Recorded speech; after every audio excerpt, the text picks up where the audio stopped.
Pag-usapan natin at sa aking opinyon, naduwag dito si Kiko Barsaga. Sa aking opinyon, nagkamali siya ng desisyon dito. Sa aking opinyon, maling-mali yung ginawa ni Kiko Barsaga dito. Dahil siya ay nag-apologize, nag-sorry kay Enrique Rason. Pag-usapan po natin. Enrique Rason, apologies. Siguro magkakaroon pa ng my appeal process, but from a moral standpoint, if that is going to be my punishment for making a statement on what I assumed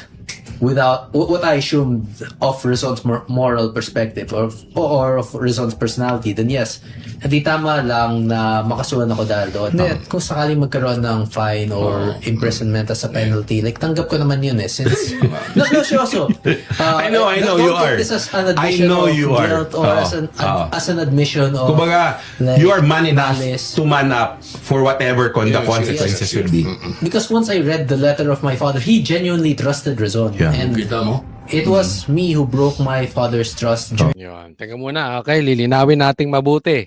Hindi ko po sinasabi na naduwag dito si Kiko Barsaga dahil nagsorry siya. Hindi ko rin sinasabing mali ang desisyon niya dahil nagsorry siya. Okay? Para sa akin, ang pagsosorry po ay isang tapang ng tunay na lalaki. Kasi hindi ka ma-pride na tao. Alam mo yung mga mapapride na tao, yan talaga ang may problema sa buhay. Okay? So, hindi po issue sa akin na nagsosorry. Ako rin po ay nagsosorry. At dapat lang yon kung talagang nagkamali ka. Okay? Kaya lang ang problema nito si Kiko Barsaga. Nagsorry siya kay Enrique Rason dahil yung tiwala nung tatay niya kay Enrique Rason malakas. Kasi alam niyo walang problema sa pagsosorry. Lahat naman tayo nagkakamali. Dapat lang pag nagkamali ka, magsorry ka agad. Pero ang problema dito kay Kiko Barsaga, ang tapa nga niya, sabi niya kung makukulong ako, di okay lang. Diba? Kasalanan ko yun. So tama, hinaharap niya. Tama yun. Walang problema doon. Ang naging issue, hindi niya naman sinabing mali ako Mali ako, nagkamali ako ng tingin kay Enrique Rason. Ang parang sinasabi niya dito,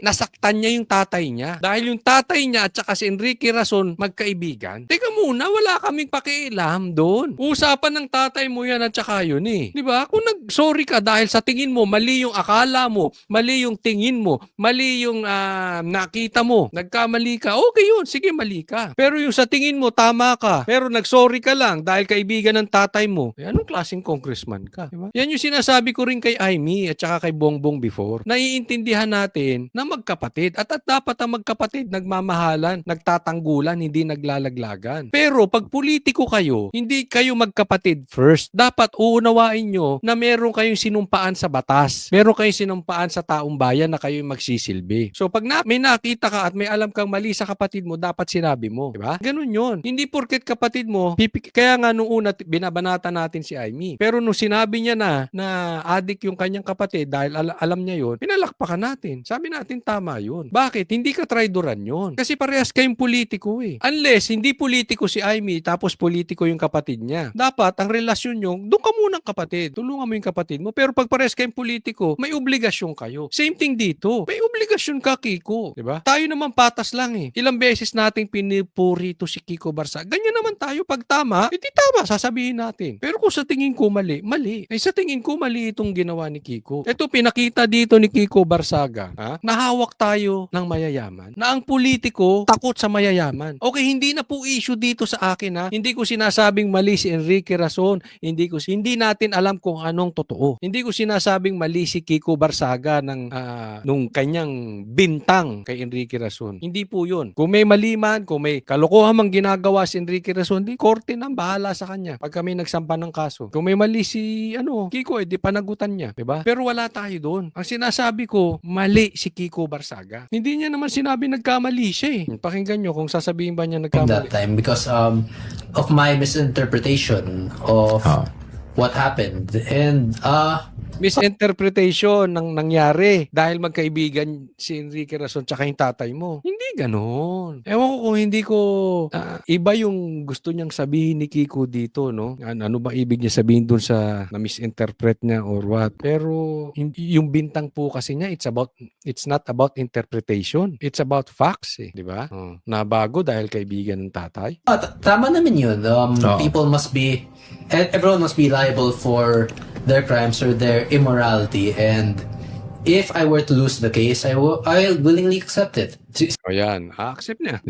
Pero dito lang nakikita natin na ito'y hindi patama kay Enrique Rason. Pero dito nakikita natin na isang halimbawa na may kapangyarihan talaga ang mayayaman sa Pilipinas.